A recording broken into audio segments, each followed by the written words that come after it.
ఎవర్రా ఇళ్ళు? నా భార్య బిడ్డలు. నీకు పెళ్ళం కావాలా కూతురు కావాలా? అదేంటండి ఏ డిసైడ్ చేసుకోలేకపోతున్నాడు గానీ ఇద్దరిని తీసుకురండి. ఇది అన్యాయం సార్, ఇది అన్యాయం సార్. ఎందుకు సార్ మాట చెప్పాల్సింది మా కాదురా, పోలీసులకి. లాక్కరండ్రా.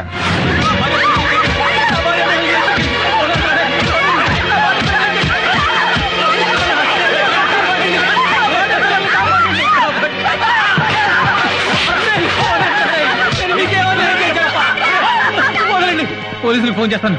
హలో హలో, ఎవడో ఎక్కడేంట్రా? ఏమైపోయారా?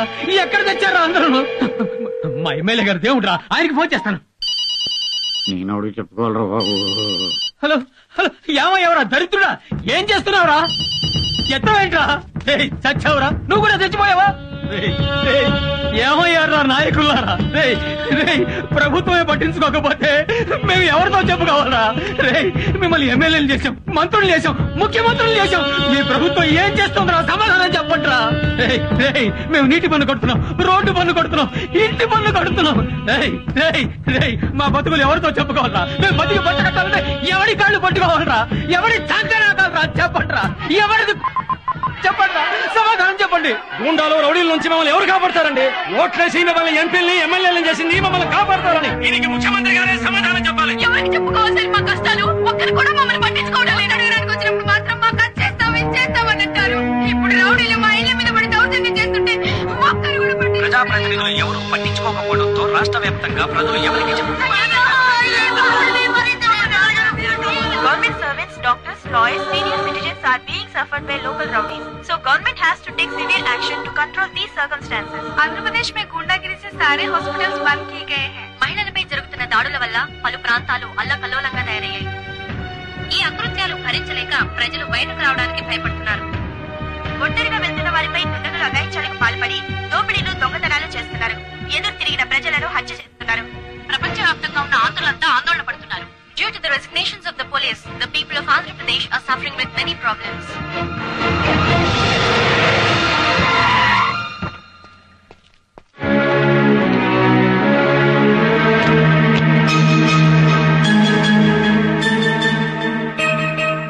మిస్టర్ నాయుడు, ఒక్క విషయం మాత్రం గుర్తుంచుకో. అఆల్ రానివాడు కూడా మంత్రి అయిపోయి ఐఏఎస్లను, ఐపీఎస్లను శాసిస్తున్నాడంటే ఆ తప్పు వాడిని ఎమ్మెల్యే చేసిన ప్రజలది కాదయ్యా. అసలు వ్యవస్థలోనే లోపాలున్నప్పుడు కేవలం ప్రజల మీద కోపం తెచ్చుకోవడం న్యాయం కాదు. ప్రజలు అమాయకులయ్యా.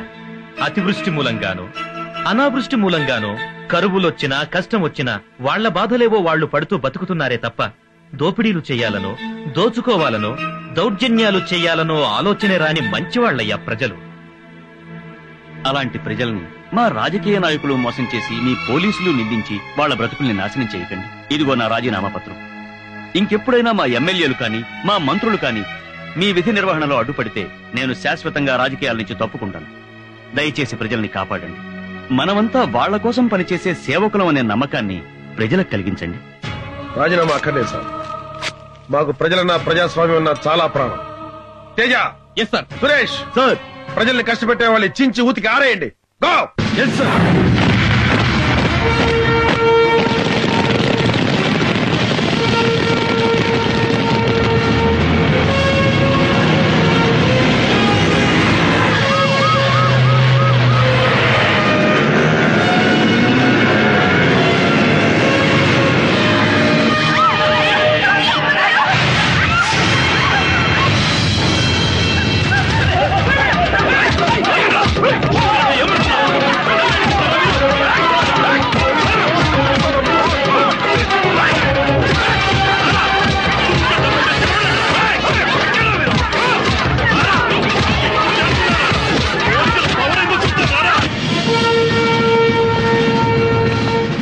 ఎవ్వని కమ్మినా పైసలే పైసలు రా.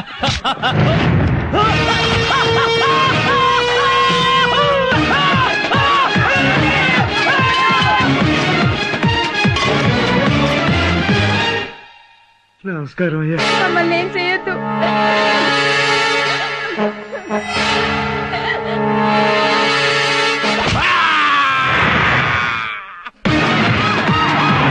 మర్యాదగా నీ పళ్ళాన్ని పంపించావా సరే, లేకపోతే నిన్ను చంపి నీ పళ్ళాన్ని రేపు చేస్తా.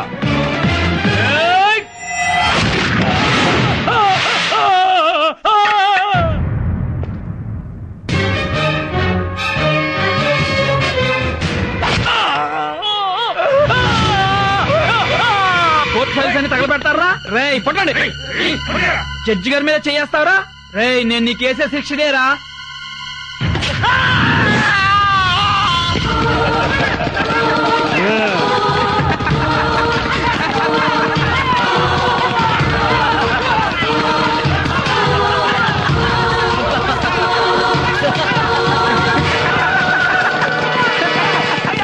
ఆయన వెంటనే రాజీనామా చేయాలి. మళ్ళీ పోలీసులపై గౌరవం పెరగాలి. పోలీసులంటే మీకు అంత ఇష్టమా సార్? పోలీసులంటే భలే ప్రాణం తమ్ముడు నాకు. పోలీసులంటే అంత ప్రేమ ఉన్నవాళ్ళు ఒక పోలీస్ ఆఫీసర్ అతని కుటుంబాన్ని ఎందుకు చంపారండి? మీ రాజకీయాలకు ఎలా పనిచేశారండి? చాలా తప్పుగా మాట్లాడుతున్నావు తమ్ముడు. నేను పోలీసులను చంపటం ఏంటి? విమర్శిస్తానికి హద్దు ఉండాలి. సాక్ష్యంతో మాట్లాడండి. సాక్ష్యంతోనే వచ్చాను. మీకు చెంచాగిరి చేసినందుకు నన్ను బట్టలు తీసి చెప్పి పెట్టుకొట్టి నన్ను ఒక సిన్సియర్ ఆఫీసర్ గా మార్చాడే ఆ సర్కిల్ ఇన్స్పెక్టర్ మహేష్. మీ పొలిటీషియన్ చంకనాకినందుకు మా పోలీసులు ఉతికారేశాడే ఆ సర్కిల్ ఇన్స్పెక్టర్ మహేష్. మీరు ఎమ్మెల్యేగా ఉన్నప్పుడు లంగా పనులు చేసినందుకు మిమ్మల్ని రాజకీయ సన్యాసం చేయించాడే ఆ సర్కిల్ ఇన్స్పెక్టర్ మహేష్. బతికే ఉన్నాడు, సాక్ష్యంగా ఉన్నాడు, ఎక్కడే ఉన్నాడు చూడ.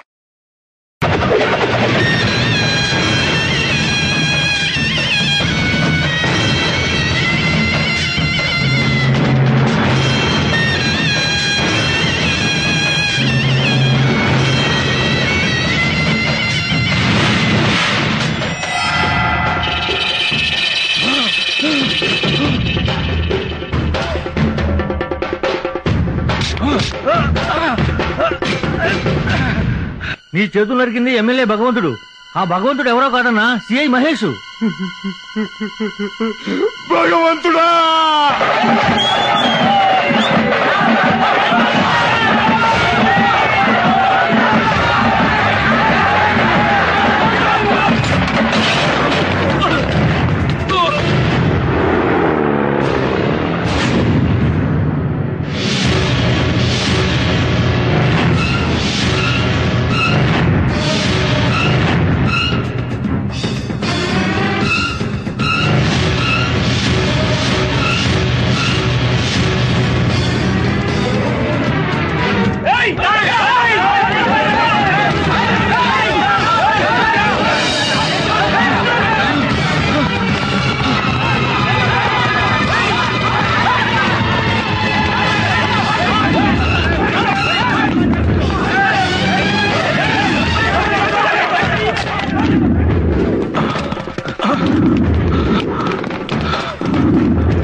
उधर है क्या देखो।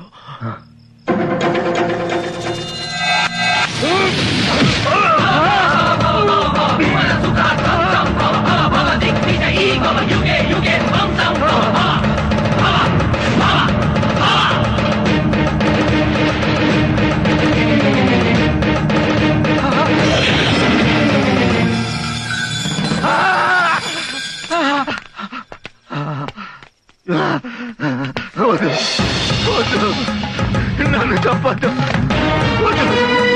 నన్ను చంపొద్దు, నీకు నన్ను పట్ట వద్దు, నన్ను చంపొద్దు,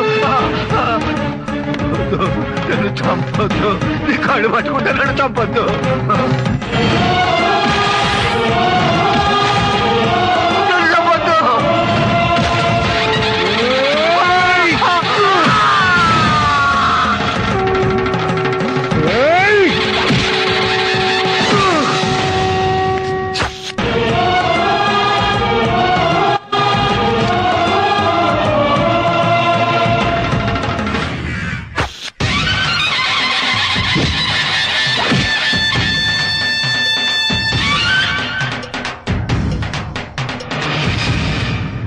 పొలంలో మందేస్తే పురుగులు చావాలి, ఎంత పురుగు చస్తే అంత ఎక్కువ పంట పండుతుంది.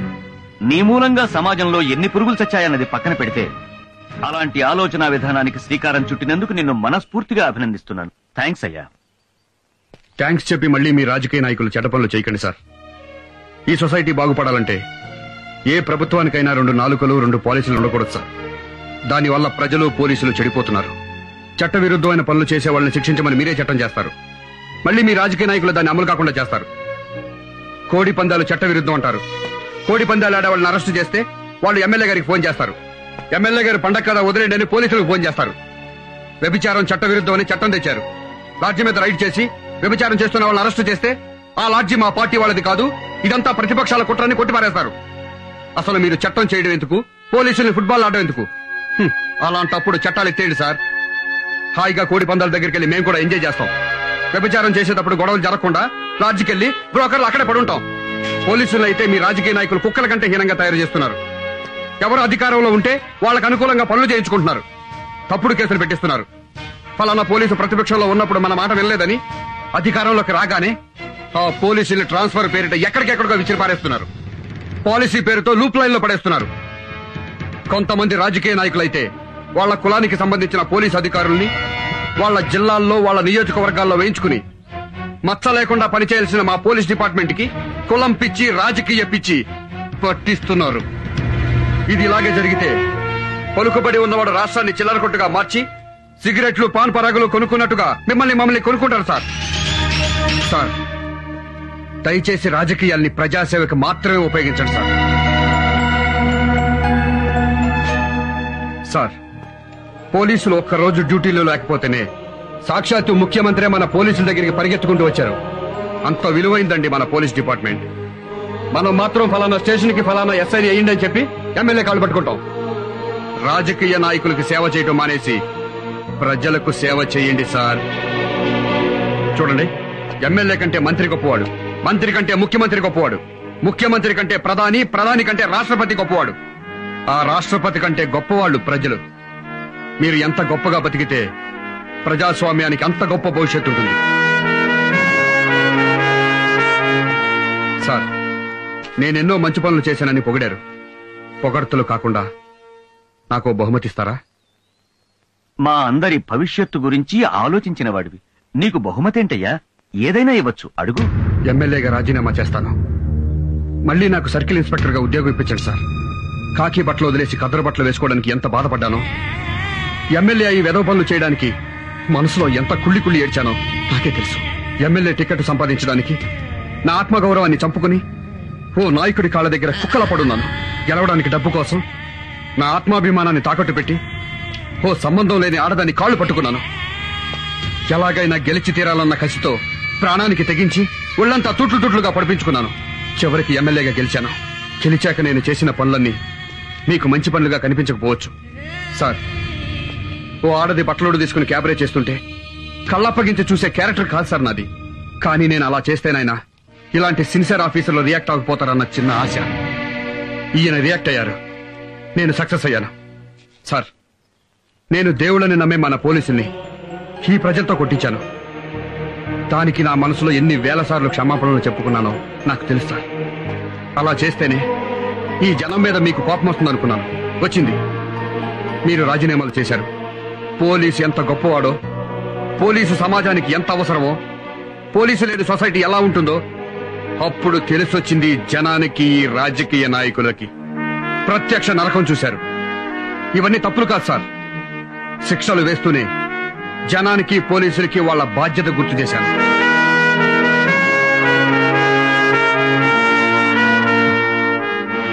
అమ్మ కడుపులో బిడ్డ ఎంత పవిత్రంగా ఉంటుందో యూనిఫామ్ లో ఉంటే నేనంత స్వచ్ఛంగా ఉంటాను సార్.